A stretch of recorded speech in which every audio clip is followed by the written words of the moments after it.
In May 2022, Bad Bunny released Verano Sin Ti, A Summer Without You.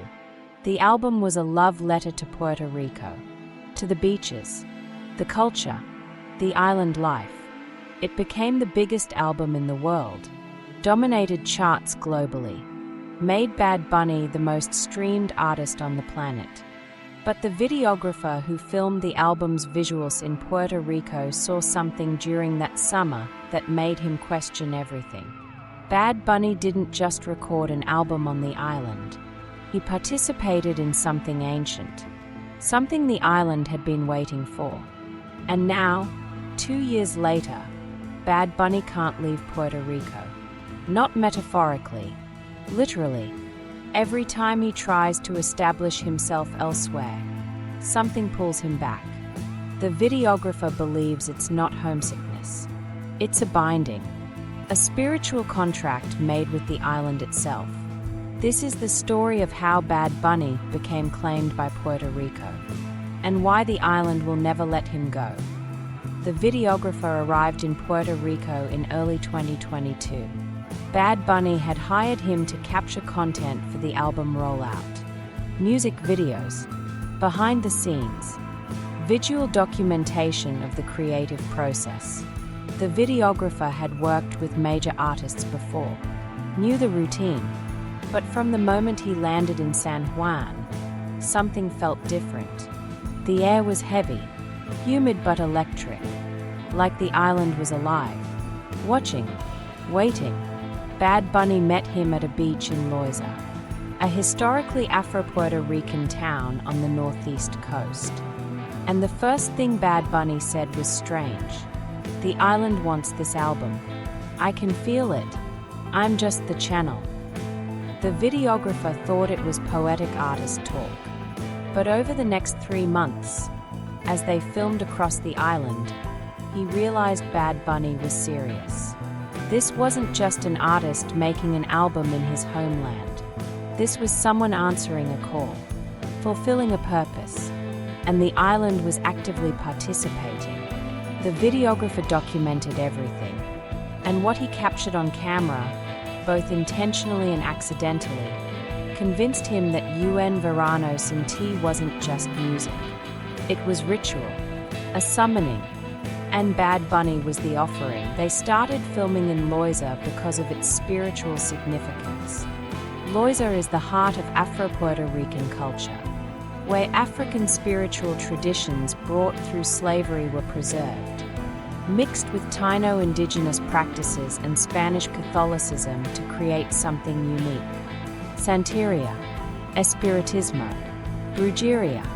The videographer knew about these practices academically. But being there, filming there, he felt their presence. Altars on beaches, offerings left for the ocean, candles burning at crossroads. This wasn't folklore. This was active practice. And Bad Bunny was filming in the middle of it. One of the first music videos they shot was Tai Tai Mi Pregunto. The concept was simple. Bad Bunny on the beach, dancing, celebrating. But during filming, something happened that the videographer still can't explain. They were shooting at sunset, golden hour, perfect light. Bad Bunny was performing, and suddenly, he stopped, mid-movement, stayed out at the ocean. The videographer kept filming, and on the footage, you can see it. Bad Bunny's face changes. His eyes glaze. He's not there anymore. Someone or something else is looking through him. The crew noticed, asked if he was okay. Bad Bunny blinked, came back, and said, "She's here. The island. She's watching." Then he continued performing like nothing happened. The videographer reviewed the footage that night, and he saw something in the background. In the ocean, a shape, humanoid but wrong, standing in the waves. It was only there for 3 frames, but it was there. He showed it to the colorist, asked if it was an artifact, a glitch. The colorist couldn't explain it, said it looked like a person. But no one had been in the water during that shot. The beach was cleared, controlled, and yet, there it was. The videographer saved the raw file, has it backed up, and he's never shown it to Bad Bunny. Doesn't know if he should. As filming continued, the videographer started noticing patterns. Bad Bunny would insist on filming at specific locations. Not for aesthetic reasons, for spiritual ones. A particular beach in Vieques, a mountain in the central region, a waterfall deep in El Yunque rainforest. And at each location, Bad Bunny would arrive early, before the crew, and the videographer would catch him doing something. Standing still, eyes closed, whispering, sometimes alone, sometimes with an older woman, a spiritual practitioner, a Santeria. Bad Bunny never introduced her, never explained, but she was there, often, guiding, directing, blessing. The videographer learned that in Puerto Rican spiritual traditions, the island itself is considered sacred. Not just the land, the entity, La Borinquena, the spirit of Puerto Rico, a feminine force that protects the island, guides its people, and demands respect. And when someone becomes successful, when they rise to international fame, there's a belief that they must give back, must honor the island, or face consequences. The videographer started to wonder if Bad Bunny's album wasn't just an artistic choice. It was an obligation, a payment, a way of saying, I haven't forgotten you, I'm still yours. During the filming of Moscow Mule, shot in a jungle location, the crew experienced something that made several people quit. They were deep in the forest, setting up, and they started hearing drumming. Distant but clear, rhythmic, hypnotic. No one could locate the source. The sound engineer tried to trace it, but it wasn't coming from speakers, wasn't coming from anywhere physical. It was just there, in the air, and Bad Bunny heard it too. Started moving to it, dancing, like he was in a trance. The videographer kept filming, and on camera, you can see it. Bad Bunny's movements aren't choreographed. They are possessed, automatic, like something is moving him. The drumming continued for 20 minutes, then stopped, abruptly, and when it stopped, Bad Bunny collapsed. Not dramatically, just sat down, breathing hard, sweating, and when the videographer asked if he was okay, Bad Bunny said, "They wanted me to know they are here. The ancestors, the Taino, the Africans, everyone who came before. They are in the music. They are helping." The videographer didn't know what to say. Half the crew looked terrified. The other half looked reverent. And they continued filming. The videographer also noticed changes in Bad Bunny's appearance.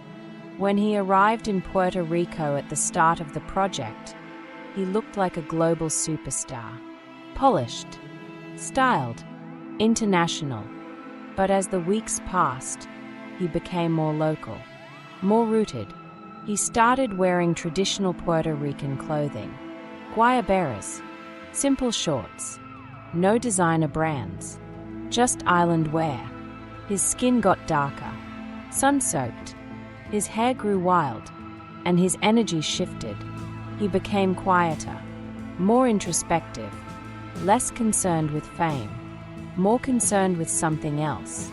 Something the videographer couldn't name but could feel. One night, after a long shoot, the videographer and Bad Bunny sat on a beach in Rincon, watching the sunset, and Bad Bunny started talking. Really talking. He said he'd tried to leave Puerto Rico before, moved to Miami, LA, New York, places where the industry is centered. But every time, something went wrong. Deals fell through. He'd get sick, feel disconnected, empty, and he'd come back to the island. And the moment he landed, he'd feel whole again. "It's like the island won't let me go," he said. "And I don't think I want it to anymore. I belong here. And here belongs to me." The videographer asked if he ever felt trapped. Bad Bunny laughed. "Trapped? No." Claimed. "There's a difference. The island claims you, but it also protects you, feeds you. I'm the biggest artist in the world right now. And it's because of her. The island. She's speaking through me. And as long as I honor that, I'll be fine." The videographer asked what would happen if he didn't honor it. Bad Bunny's face went serious. "I don't want to find out." The album released in May 2022, and it was massive, unprecedented success. But the videographer noticed something. Bad Bunny didn't tour the world the way other artists do. He did shows, but he always came back to Puerto Rico. Quickly, like he couldn't stay away too long, like he was tethered. And when journalists asked why he didn't relocate to a music hub, Bad Bunny would say, "My power is here. If I leave, I lose it." Most people thought he meant creatively, but the videographer knew better. He meant literally. The videographer also learned about a concept in Puerto Rican spirituality called arraigo. It means rootedness, being anchored to a place. But it's more than just living somewhere. It's a spiritual binding. Your soul becomes tied to the land. And if you leave, part of you stays behind. And you're never whole. Some people seek arraigo. It's a form of protection, power, belonging. But others see it as a curse. Especially for artists who need to travel, to tour, to be global. And the videographer believes Bad Bunny has arraigo. Deep, unbreakable arraigo. And it's not accidental. It was cultivated. Through the album. Through the rituals. Through the offerings. In 2023, Bad Bunny announced he was taking a break from music. The world was shocked. He was at the peak, the biggest artist alive, and he was stepping back. But the videographer understood. The island demanded rest, demanded he stop performing for the world and just be. Be Puerto Rican, be present, be claimed, and Bad Bunny obeyed. Spent the year in Puerto Rico, surfing, with family, living quietly. And when he returned to music in 2024, he was different, more grounded, more powerful, more himself. The videographer has tried to talk to other people who worked on Verano Sin Ti, the producers, the musicians, the other creatives, and they all report similar experiences. Strange sounds during recording sessions, feelings of being watched, dreams about the ocean, about ancestors, about the island speaking to them. One producer said he recorded a vocal take, and when he played it back, there were voices underneath, whispers in Spanish, phrases he couldn't make out. He tried to clean them up, remove them, but they are embedded in the song, forever, and Bad Bunny told him to leave them. They're supposed to be there, he said. The island is singing too. The videographer also researched the history of Puerto Rican music and spirituality, and he found a pattern. Many of the island's greatest musicians have described similar experiences. Feeling called, feeling claimed, feeling like they are channels for something bigger. Ismael Rivera, Hector Lavoe, even newer artists. They all talk about the island as if it's alive, as if it has agency, as if it chooses its representatives. And Bad Bunny is the latest, the chosen one for this generation, the voice, the vessel. But the videographer also found warnings. Stories of artists who tried to break free, who achieved international success and tried to leave the island behind. And they all fell hard. Addiction, scandal, death. The island doesn't let go easily. And if you betray her, if you forget where you came from, she reminds you. Violently, the videographer worries about Bad Bunny, about what happens if he ever decides he wants out, if he wants to be free, if he wants to live somewhere else, build a life elsewhere. Will the island let him, or will it destroy him first? There's also the matter of the name. Bad Bunny, El Conejo Malo. In Puerto Rican folklore, the rabbit is a trickster figure, clever, elusive, but also sacred, connected to the moon, to cycles, to transformation.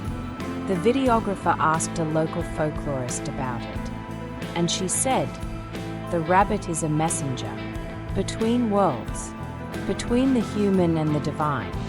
If someone carries that energy, they are not just an artist, they are a bridge, and the island uses them to speak." The videographer asked if Bad Bunny knew this when he chose the name. The folklorist smiled. He didn't choose it. It chose him.